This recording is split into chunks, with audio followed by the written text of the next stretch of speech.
Sadhguru, these days many people are diagnosed with thyroid problems, either hypothyroidism or hyper or hypothyroidism. Even though we are consuming iodized salt, still thyroid problems are prevalent. What is the cause of the increase in these problems? Is it stress related, like diabetes or hypertension? Can we overcome these conditions with Hatha Yoga or Kriya, or being in a consecrated space like Isharva Center? What are the things we can do to come out of it? I think a whole lot of people have come out of it with Hatha Yoga practice, no question about it. Being in a consecrated place definitely adds to it. But this pretty widespread manifestation of thyroid imbalance. So we must understand this. What you're calling as thyroid, in yoga we don't look at the glands like that. But medically, what you're calling as thyroid is that secretion within you which is trying to calibrate your system on a daily basis. It's just calibrating how much digestion should happen, how much energy should be produced, how much fat should be produced, how much muscle should be built, everything. It's trying to calibrate your physical structure. Your physical structure is very closely related to your psychological structure. Today, there is substantial evidence to show you that if you sit here and think of the mountain, your glandular function will happen in a certain way. If you think about a tiger, it'll happen another way. You think about an ocean, it'll happen another way. You think of a man or a woman, it'll happen another way. Just a thought, nothing. No contact with mountain, no contact with tiger, no contact with man, woman or ocean. Just a thought will fluctuate the glandular function.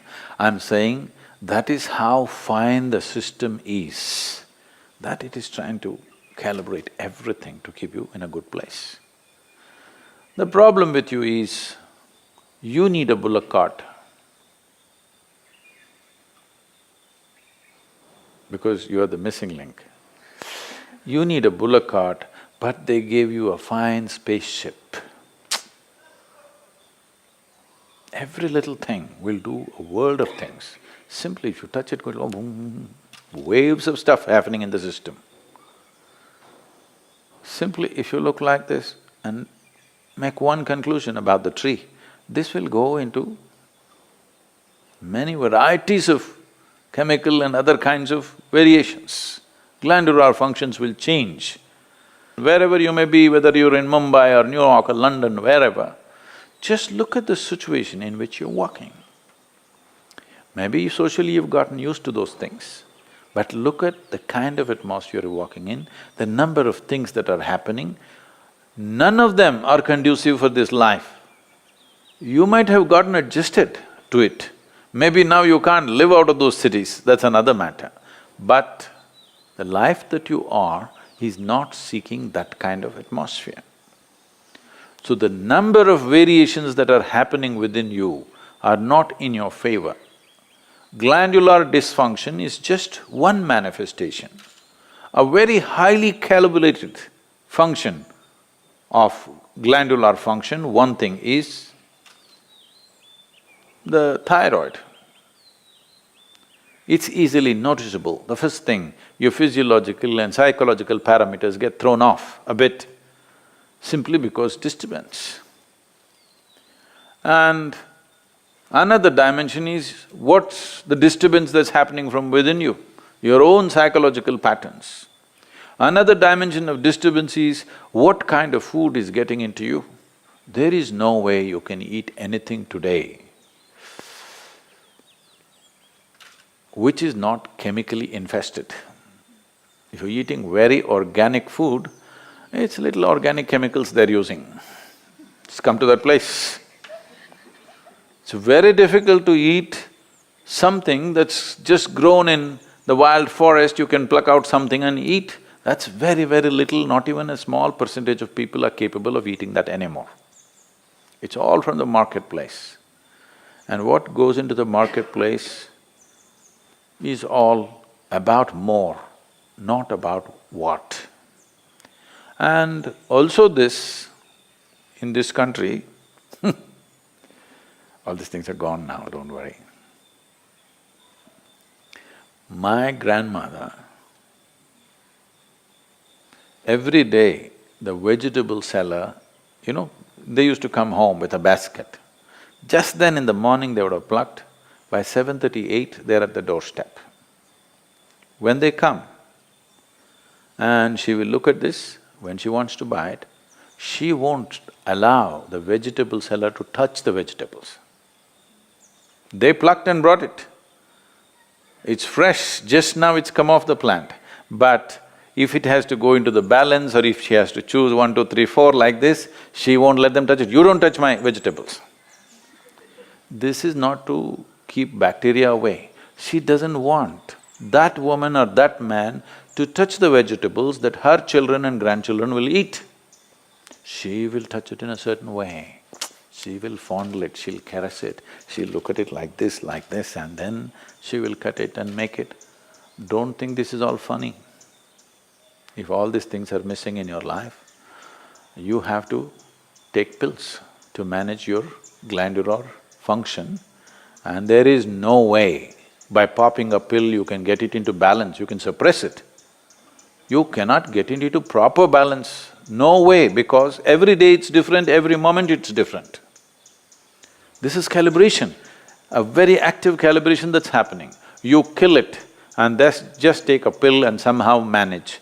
You are a little dysfunctional machine. With this dysfunctional machine will manifest in so many ways, and you will only know it when you stretch it. When you're living with minimal stuff, it won't show up. It's like this. See, even if you have a flat tire on your car, at 20 kilometers you can drive home, Some things will crack up, some things will tear up, but still you can drive.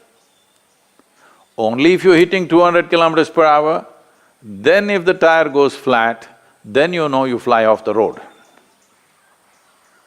So that's all it is. If all these things are taken care of well, now when you rev up your life to function at a much higher level, simply it'll go. Now you rev up your life without bringing that balance, then you see it'll freak. You will see this happening all around you every day. So, to invest that much into our lives, well, you can't leave your city and go and live in the jungle. You can't leave the atmospheres and go away. At least you must equip yourself so that those things don't have too much impact on you. It'll anyway have impact, but how much is the question? How much impact? At least within your home, surround yourself with some plants. If there is no space, fill your room. This is going to have some freaky bedrooms. Open up half the roof. Oh, but there's another floor above, Sadhguru. Okay, open up the damn walls so that some sunlight comes into you. Yes. Not everything is closed and just one air conditioner is going brrrr all the time. This is one thing, the reverberations around you are freaking this body completely, all the time, brrrr.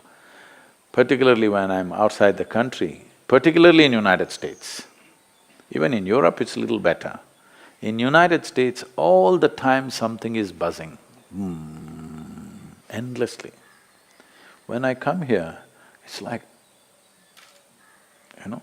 just still, which makes you alive.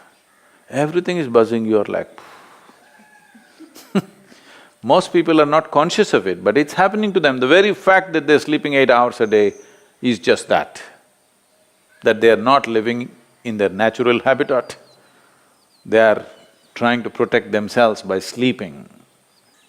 So, to protect yourself from disease, to protect yourself from mental illnesses, to protect yourself from all kinds of imbalances, you sleep 8, 10 hours a day. This is half your life, you're dead. Death is always a good fix. But that's not the fix we are looking for. We are looking for a life fix, not an end fix. If you end something, it is fixed, isn't it? Fixed or no? Fixed, but not the way we want. We want to be here, alive and be fully fixed. So if this has to happen, you can. I know you may look freaky, even I will think you're freaky. But you can bring some plant life into place where you sleep. When you walk, you must always be conscious of the life other than human life. Most people are not even conscious of the human beings, so I'm reminding you, you must be conscious of everything that is alive. A tree, a plant, a blade of grass, a grasshopper hopping, and the people that you don't like are passing by. All kinds of things. You must be alive to everything. Don't need to do any, oh, I love the tree. You don't have to love the tree. You have to be nourished by it. That's the only way to live. You like it or not, it's nourishing you right now. Consciously, if you do it, everything will work better. Something as simple as being alive to everything around you, indiscriminately, may regularize your thyroid problems. Of course, morning hatha yoga is there, kriyas are there, all these things will definitely help, and the consecrated, powerfully consecrated spaces are there. Many things. One of the main reasons is human beings are becoming less and less active as technology grows.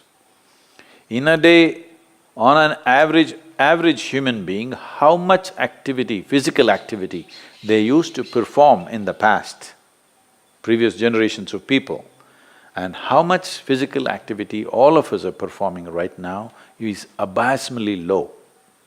With such a low level of activity, keeping the balance in the system is difficult. So little imbalance, don't go to bed. If you feel little imbalanced, you must jump into activity. Wherever activity is happening with some vigor and joy, you must jump into that activity and do more and more of it if you're feeling sick. Really. Because the moment you go back, you're empowering that. Well, if you're very ill, that's a different thing. But otherwise, you must… we are talking about essentially glandular dysfunction of various kinds. Activity is a simple solution for everything. And don't make activity, for those of you in New York, I'm telling you, don't make activity, you have that health band on your thing. 10 steps, 12 steps. Don't do this, that's not the way to do activity, you may get more sick by doing that. Simply, joyfully doing something. Being joyfully alive. Activity is, if you do not know how to sit here and be exuberantly alive, just go and play. Play a game, run around simply. Just imitate the grasshopper when you're walking. Try. Why not? You never did this? This is the problem with you. When you go now, I want to see you because you're going to walk on the grass. You better grow like a grasshopper. Chuk, chuk, chuk, chuk, chuk. You will see how much aliveness will happen with you. Essentially, your fundamental problem is you have become bloody serious about your life.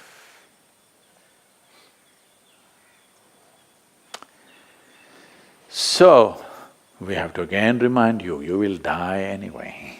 Don't be so serious about it because it'll get over in no time. You must loosen the grip.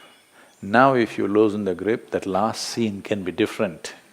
Otherwise, people see you, that's a great thing that happened to you. You loosen the grip. Now itself if you loosen the grip, you will see life will happen wonderfully well for you.